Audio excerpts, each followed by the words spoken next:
Two great mysteries dominate our lives, love and money. What is love is a question that has been endlessly explored in stories, songs, books, movies, and television.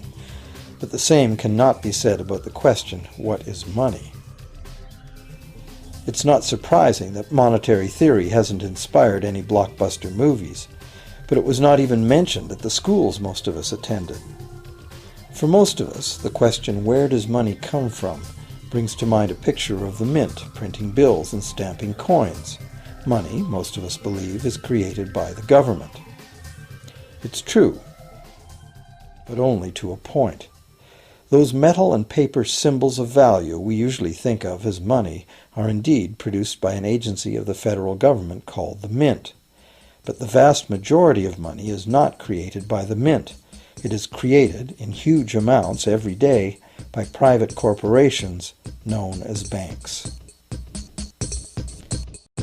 Most of us believe that banks lend out money that has been entrusted to them by depositors. Easy to picture, but not the truth. In fact, banks create the money they loan, not from the bank's own earnings, not from the money deposited, but directly from the borrower's promise to repay. The borrower's signature on the loan papers is an obligation to pay the bank the amount of the loan plus interest, or lose the house, the car, whatever asset was pledged as collateral. That's a big commitment from the borrower. What does the same signature require of the bank? The bank gets to conjure into existence the amount of the loan and just write it into the borrower's account. Sound far-fetched? Surely that can't be true. But it is.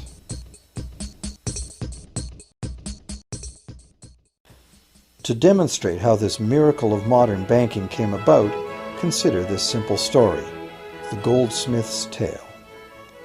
Once upon various times, pretty much anything was used as money. It just had to be portable, and enough people had to have faith that it could later be exchanged for things of real value, like food, clothing, and shelter. Shells, cocoa beans, pretty stones, even feathers have been used as money. Gold and silver were attractive, soft, and easy to work with, so some cultures became expert with these metals. Goldsmiths made trade much easier by casting coins, standardized units of these metals whose weight and purity was certified. Well, to protect his gold, the goldsmith needed a vault, and soon his fellow townsmen were knocking on his door, wanting to rent space to safeguard their own coins and valuables. Before long, the goldsmith was renting every shelf in the vault and earning a small income from his vault rental business. Years went by, and the goldsmith made an astute observation. Depositors rarely came in to remove their actual physical gold, and they never all came in at once. That was because the claim checks the goldsmith had written as receipts for the gold were being traded in the marketplace as if they were the gold itself. This paper money was far more convenient than heavy coins, and amounts could simply be written instead of laboriously counted one by one for each transaction. Meanwhile, the goldsmith had another business. He lent out his gold, charging interest. Well, as convenient claim check money came into acceptance, borrowers began asking for their loans in the form of these claim checks instead of the actual metal. As industry expanded, more and more people asked the goldsmith for loans. This gave the goldsmith an even better idea. He knew that very few of his depositors ever removed their actual gold, so the goldsmith figured he could easily get away with lending out claim checks against his depositors' gold, in addition to his own. As long as the loans were repaid, his depositors would be none the wiser and no worse off, and the goldsmith, now more banker than artisan, would make a far greater profit than he could by lending only his own gold. For years, the goldsmith secretly enjoyed a good income from the interest earned on everybody else's deposits. Now a prominent lender, he grew steadily richer than his fellow townsmen, and he flaunted it. Suspicions grew that he was spending his depositors' money. His depositors got together and threatened withdrawal of their gold if the goldsmith didn't come clean about his newfound wealth. Contrary to what one might expect, this did not turn out to be a disaster for the goldsmith. Despite the duplicity inherent in his scheme, his idea did work. The depositors had not lost anything. Their gold was all safe in the goldsmith's vault. Well, rather than taking back their gold, the depositors demanded that the goldsmith, now their banker, cut them in by paying them a share of the interest. And that was the beginning of banking. The banker paid a low interest rate on deposits of other people's money that he then loaned out at a higher interest. The difference covered the bank's cost of operation and its profit. The logic of this system was simple, and it seemed like a reasonable way to satisfy the demand for credit. However, this is not the way banking works today. Our goldsmith banker was not content with the income remaining after sharing the interest earnings with his depositors, and the demand for credit was growing fast as Europeans spread out across the world. But his loans were limited by the amount of gold his depositors had in his vault. That's when he got an even bolder idea. Since no one but himself knew what was actually in his vaults, he could lend out claim checks on gold that wasn't even there. As long as all the claim check holders didn't come to the vault at the same time and demand real gold, how would anyone find out? This new scheme worked very well, and the banker became enormously wealthy on the interest paid on gold that did not exist. The idea that the banker would just create money out of nothing was too outrageous to believe, so for a long time the thought did not occur to people. But the power to just invent money went to the banker's head, as you can well imagine. In time, the magnitude of the banker's loans and his ostentatious wealth did trigger suspicions once again. Some borrowers started to demand real gold instead of paper representations. Rumors spread. Suddenly, several wealthy depositors showed up to remove their gold. The game was up.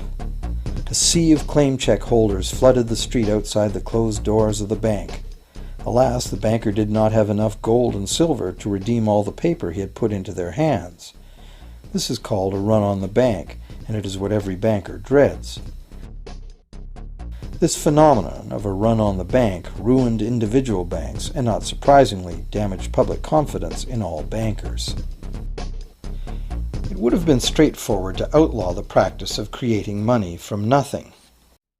But the large volumes of credit the bankers were offering had become essential to the success of European commercial expansion, so instead the practice was legalized and regulated. Bankers agreed to abide by limits on the amount of fictional loan money that could be lent out. The limit would still be a number much larger than the actual value of gold and silver in the vault. Quite often the ratio was 9 fictional dollars to 1 actual dollar in gold. These regulations were enforced by surprise inspections.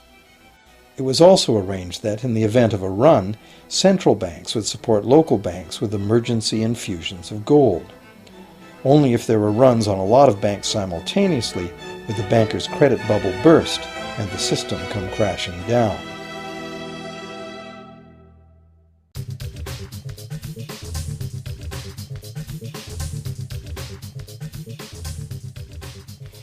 Over the years, the fractional reserve system and its integrated network of banks backed by a central bank has become the dominant money system of the world. At the same time, the fraction of gold backing the debt money has steadily shrunk to nothing. The basic nature of money has changed.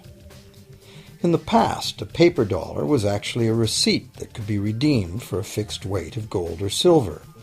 In the present, a paper or digital dollar can only be redeemed for another paper or digital dollar.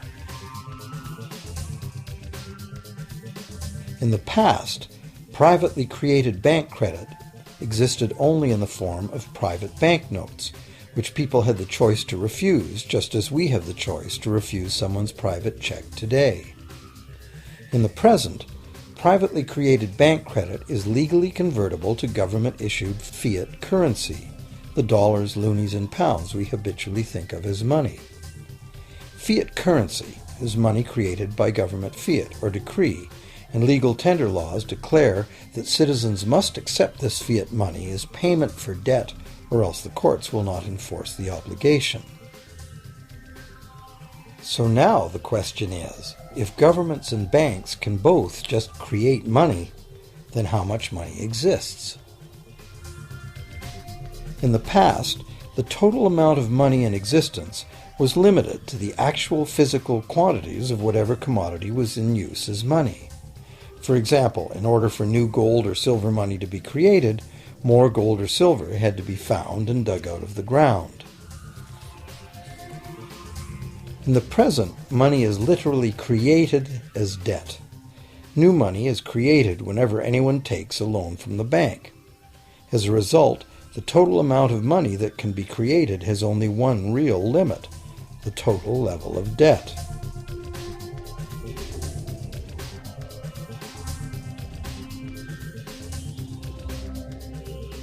Governments place an additional statutory limit on the creation of new money by enforcing rules known as fractional reserve requirements. Essentially arbitrary, fractional reserve requirements vary from country to country and from time to time. In the past, it was common to require banks to have at least $1 worth of real gold in the vault to back $10 worth of debt money created. Today, reserve requirement ratios no longer apply to the ratio of new money to gold on deposit, but merely to the ratio of new debt money to existing debt money on deposit in the bank. Today, a bank's reserves consist of two things: the amount of government-issued cash or equivalent that the bank has deposited with the central bank, plus the amount of already existing debt money the bank has on deposit. To illustrate this in a simple way, let's imagine that a new bank has just started up and has no depositors yet. However, the bank's investors have made a reserve deposit of $1,111.12 of existing cash money at the central bank. The required reserve ratio is 9-to-1. Step 1. The doors open and the new bank welcomes its first loan customer. He needs $10,000 to buy a car. At the 9-to-1 reserve ratio, the new bank's reserve at the central bank, also known as high-powered money, allows it to legally conjure into existence 9 times that amount, or $10,000, on the basis of the borrower's pledge of debt. This $10,000 is not taken from anywhere. It's brand new money simply typed into the borrower's account as bank credit. The borrower then writes a check on that bank credit to buy the used car. Step 2. The seller then deposits this newly created $10,000 at her bank. Unlike the high-powered government money deposited at the central bank, this newly created credit money cannot be multiplied by the reserve ratio. Instead, it's divided by the reserve ratio. At a ratio of 9-to-1, a new loan of $9,000 can be created on the basis of the $10,000 deposit. Step 3. If that $9,000 is then deposited by a third party at the same bank that created it or at a different one, it becomes the legal basis for a third issue of bank credit, this time for the amount of $8,100. Like one of those Russian dolls, where each layer contains a slightly smaller doll inside, each new deposit contains the potential for a slightly smaller loan in an infinitely decreasing series. Now, if the loan money created is not deposited at the bank, the process stops. That's the unpredictable part of the money creation mechanism. But more likely, at every step, the new money will be deposited at a bank, and the reserve ratio process can repeat itself over and over until almost $100,000 of brand new money has been created within the banking system. All of this new money has been created entirely from debt, and the whole process has been legally authorized by the initial reserve deposit of just $1,111.12, which is still sitting untouched at the central bank.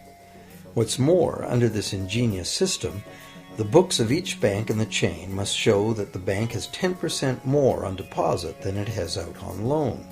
This gives banks a very real incentive to seek deposits in order to be able to make loans, supporting the general but misleading impression that loans come out of deposits. Now, unless all the successive loans are deposited at the same bank, It cannot be said that any one bank got to multiply its initial high-powered money reserve almost 90 times by issuing bank credit out of nothing. However, the banking system is a closed loop. Bank credit created at one bank becomes a deposit in another, and vice versa. In a theoretical world of perfectly equal exchanges, the ultimate effect would be exactly the same as if the whole process took place within one bank. That is, the bank's initial central bank reserve of a little over $1,100 allows it to ultimately collect interest on up to $100,000 the bank never had.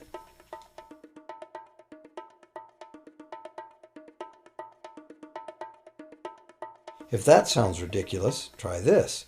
In recent decades, as a result of steady lobbying by the banks, the requirements to make a reserve deposit at the nation's central bank have all but disappeared in some countries, and actual reserve ratios can be much higher than 9-to-1. For some types of accounts, 20-to-1 and 30-to-1 ratios are common. And even more recently, by using loan fees to raise the required reserve from the borrower, banks have now found a way to circumvent reserve requirement limitations entirely. So, while the rules are complex, the common sense reality is actually quite simple. Banks can create as much money as we can borrow.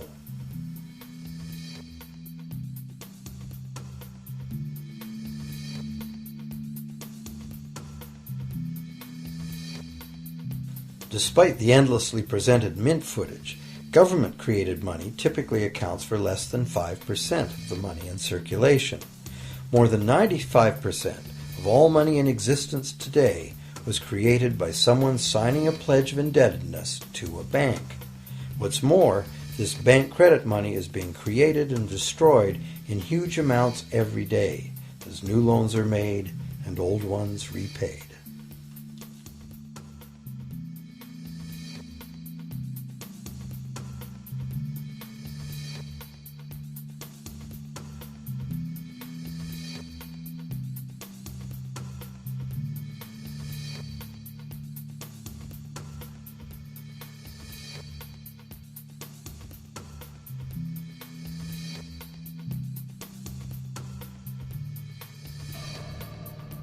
Banks can only practice this money system with the active cooperation of government.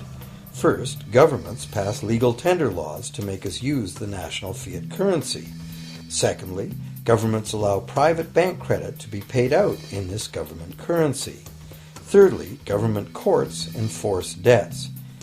And lastly, governments pass regulations to protect the money system's functionality and credibility with the public, while doing nothing to inform the public about where money really comes from. The simple truth is that when we sign on the dotted line for a so-called loan or mortgage, our signed pledge of payment, backed by the assets we pledge to forfeit should we fail to pay, is the only thing of real value involved in the transaction. To anyone who believes we will honor our pledge, that loan agreement or mortgage is now a portable, exchangeable, and saleable piece of paper. It's an IOU. It represents value and is therefore a form of money. This money the borrower exchanges for the bank's so-called loan. Now, a loan in the real world means that the lender must have something to lend. If you need a hammer, my loaning you a promise to provide a hammer I don't have won't be of much help. But in the artificial world of money, a bank's promise to pay money it doesn't have is allowed to be passed off as money, and we accept it as such.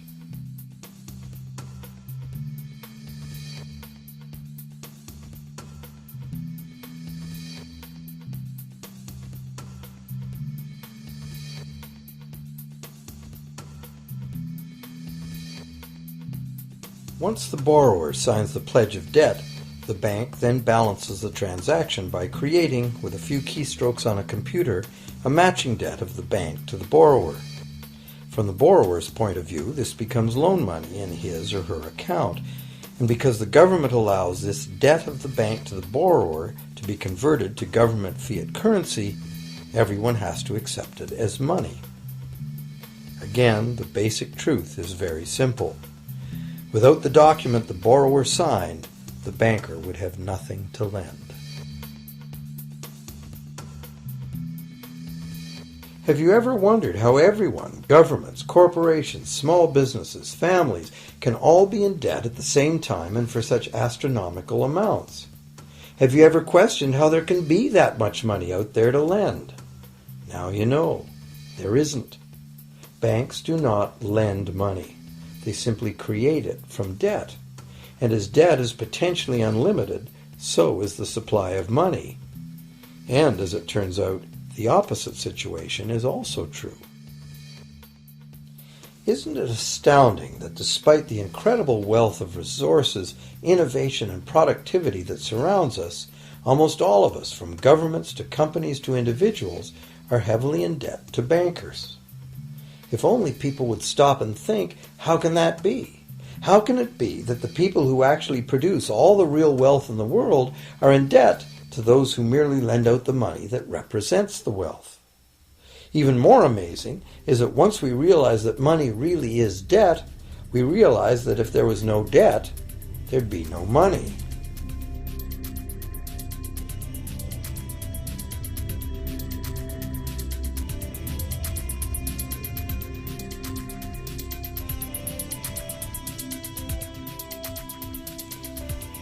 If this is news to you, you are not alone. Most people imagine that if all debts were paid off, the state of the economy would improve. It's certainly true on an individual level. Just as we have more money to spend when our loan payments are finished, we think that if everyone were out of debt, there would be more money to spend in general. But the truth is the exact opposite. There would be no money at all. There it is. We are totally dependent on continually renewed bank credit for there to be any money in existence. No loans, no money, which is what happened during the Great Depression. The money supply shrank drastically as the supply of loans dried up.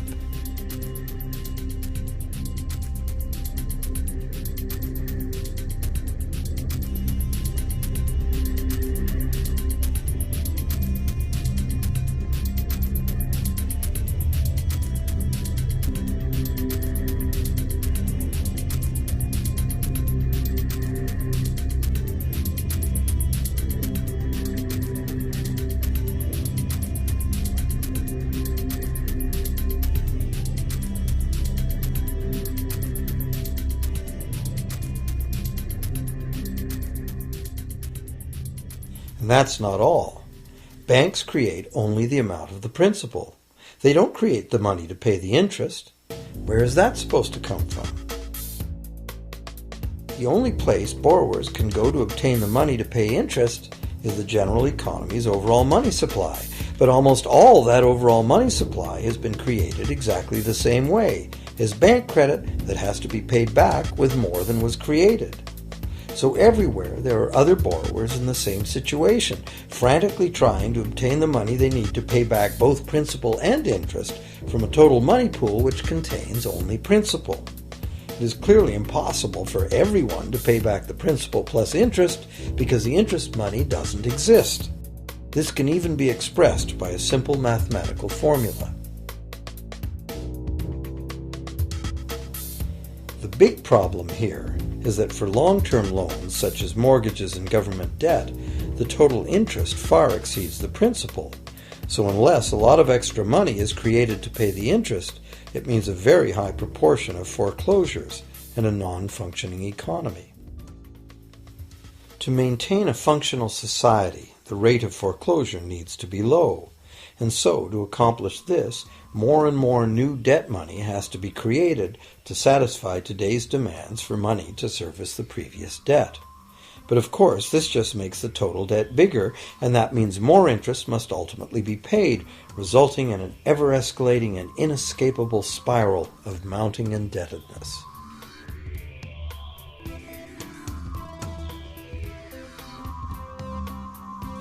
It is only the time lag between money's creation as new loans and its repayment that keeps the overall shortage of money from catching up and bankrupting the entire system.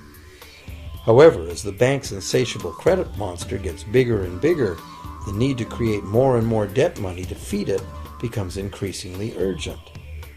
Why are interest rates so low? Why do we get unsolicited credit cards in the mail? Why is the U.S. government spending faster than ever? Could it be to stave off collapse of the entire monetary system? A rational person has to ask, can this really go on forever? Isn't a collapse inevitable?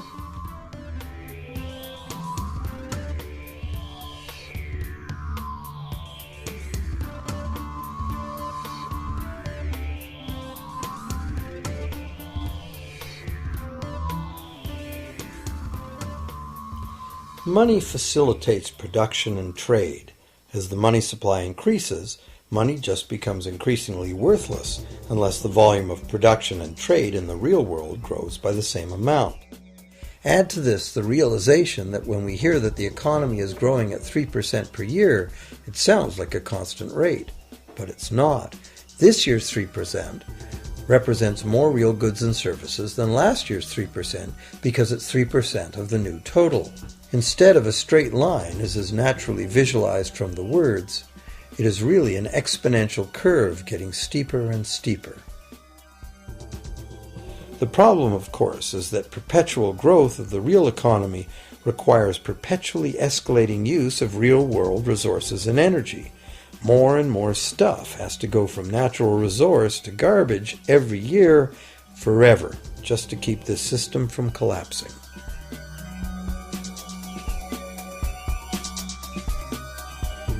What can we do about this downright scary situation? For one thing, we need a very different concept of money. It's time more people ask themselves and their governments 4 simple questions. Around the world, governments borrow money at interest from private banks. Government debt is a major component of total debt, and servicing that debt takes a big chunk of our taxes. Now we know that banks simply create the money they lend, and that governments have given them permission to do this. So the first question is, why do governments choose to borrow money from private banks at interest when government could create all the interest-free money it needs itself? And the second big question is, why create money as debt at all? Why not create money that circulates permanently and doesn't have to be perpetually reborrowed at interest in order to exist? The third question, how can a money system that can only function with perpetually accelerating growth be used to build a sustainable economy? Isn't it logical that perpetually accelerating growth and sustainability are incompatible? And finally, what is it about our current system that makes it totally dependent on perpetual growth? What needs to be changed to allow the creation of a sustainable economy? At one time, charging any interest on a loan was called usury and was subject to severe penalties, including death. Every major religion forbade usury. Most of the arguments made against the practice were moral. It was held that money's only legitimate purpose was to facilitate the exchange of real goods and services. Any form of making money from simply having money was regarded as the act of a parasite or of a thief. However, as the credit needs of commerce increased, the moral arguments eventually gave way to the argument that lending involves risk and loss of opportunity to the lender, and therefore attempting to make a profit from lending is justified. Today, these notions seem quaint. Today, the idea of making money from money is held as an ideal to strive for. Why work when you can get your money to work for you? However, in trying to envision a sustainable future, it's very clear that the charging of interest is both a moral and a practical problem. Imagine a society and economy that can endure for centuries because, instead of plundering its capital stores of energy, it restricts itself to present-day income. No more wood is harvested than grows in the same period. All energy is renewable, solar, gravitational, geothermal, magnetic, and whatever else we discover. This society lives within the limits of its non-renewable resources by reusing and recycling everything, and the population just replaces itself. Such a society could never function using a money system utterly dependent on perpetually accelerating growth. A stable economy would need a money supply at least capable of remaining stable without collapsing. Let's say the total volume of this stable money supply is represented by this big circle. Let's also imagine that moneylenders must actually have existing money to lend. If some people within this money supply begin systematically lending money at interest, their share of the money supply will grow. If they continually reloan at interest all the money that gets paid back, what's the inevitable result? Whether it's gold, fiat, or debt money doesn't matter. The moneylenders will end up with all the money. And after the foreclosures and bankruptcies are all filed, they'll get all the real property too. Only if the proceeds of lending at interest were evenly distributed among the population would this central problem be solved. Heavy taxation of bank profits might accomplish this goal, but then why would banks want to be in business? If we were ever able to free ourselves of the current situation, we could imagine banking run as a non-profit service to society, dispersing its interest earnings as a universal citizen dividend, or lending without charging interest at all.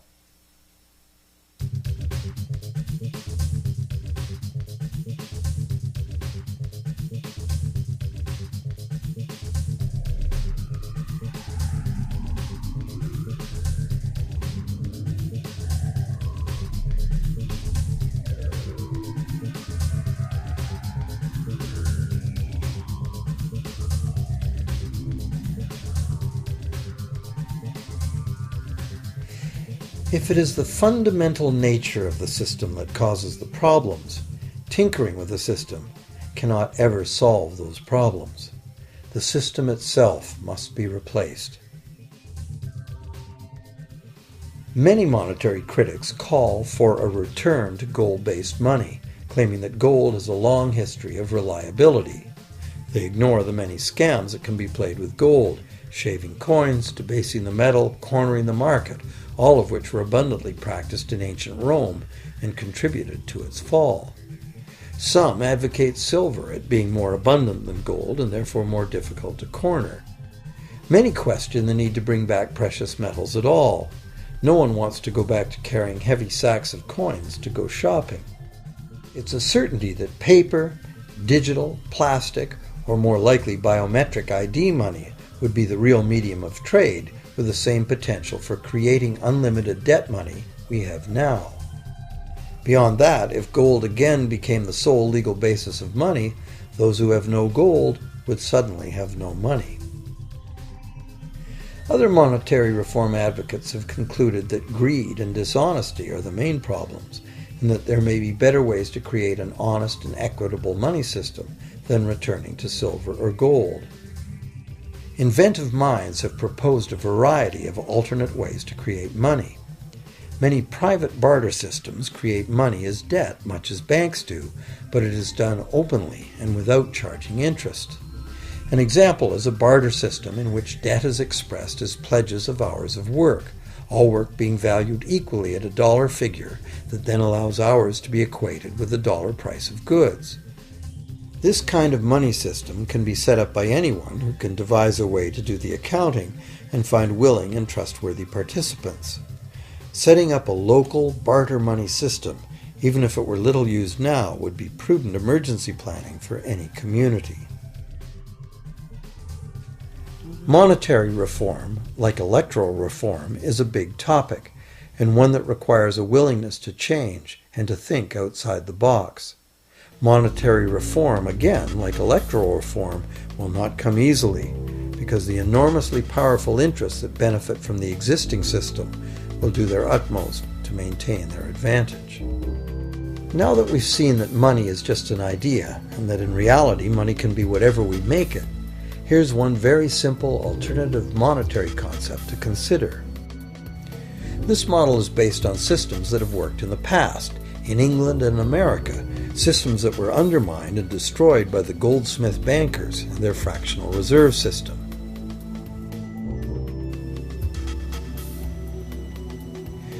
create an economy based on permanent interest-free money, money could simply be created and spent into the economy by the government, preferably on long-lasting infrastructure that facilitates the economy, such as roads, railroads, bridges, harbors, and public markets. This money would not be created as debt, it would be created as value, that value being in the form of whatever it was spent on. If this new money facilitated a proportional increase in trade requiring its use, it would cause no inflation whatsoever. If government spending did cause inflation, there would be two courses of action available. Inflation is equivalent in effect to a flat tax on money. Whether the money goes down in value 20% or the government takes 20% of our money away from us, the effect on our buying power is the same. Viewed this way, inflation in place of taxation might be politically acceptable if well spent and kept within limits.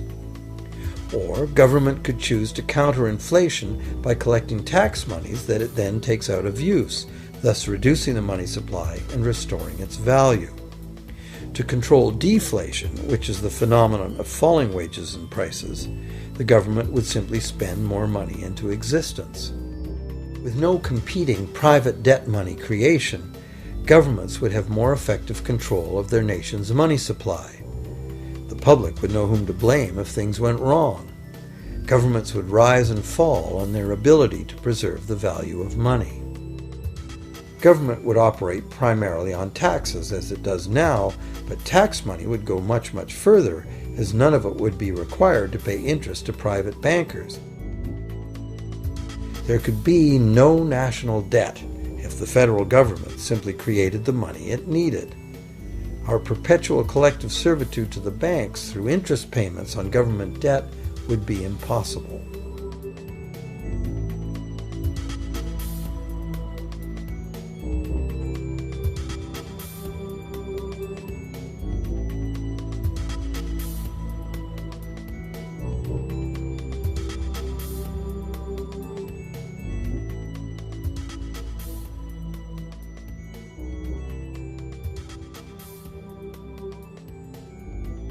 What we have been taught to believe is democracy and freedom has become in reality an ingenious and invisible form of economic dictatorship.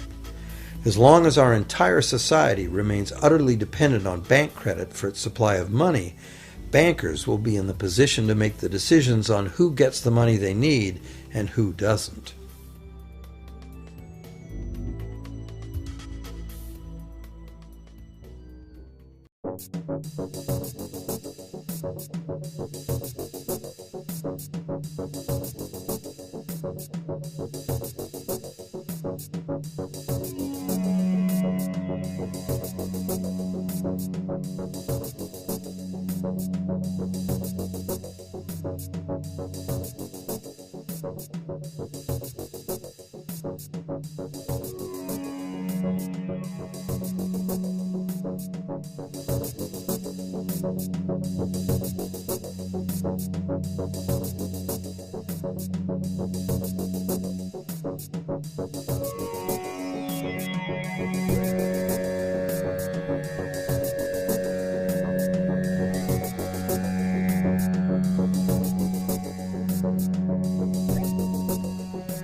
Few people are aware today that the history of the United States since the Revolution in 1776 has been, in large part, the story of an epic struggle to get free and stay free of control by the European international banks.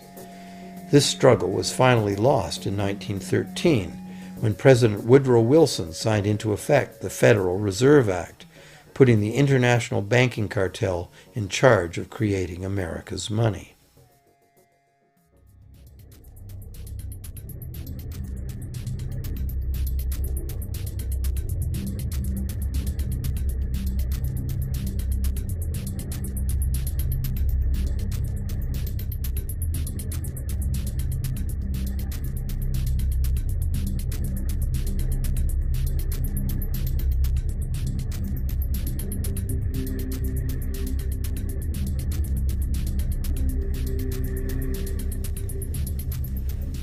power of this system is deeply ingrained. So is the educational and media silence on the subject. Years ago, a Canadian Deputy Prime Minister surveyed scores of non-economists, both highly educated professionals and common-sense people on the street, and found that not one of them had an accurate understanding of how money is created. In fact, it's probably safe to say that most people, including the frontline employees of banks, have never given the matter a moment's thought. Have you?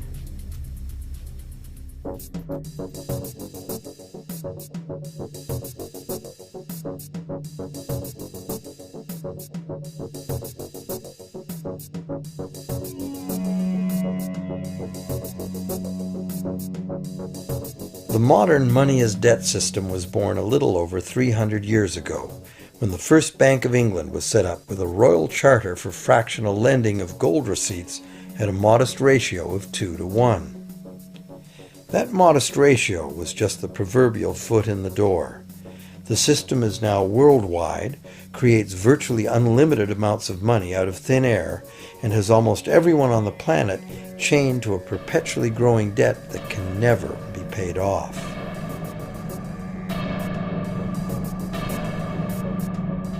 Could it have all happened by accident? Or is it a conspiracy? Obviously, something very big is at stake here.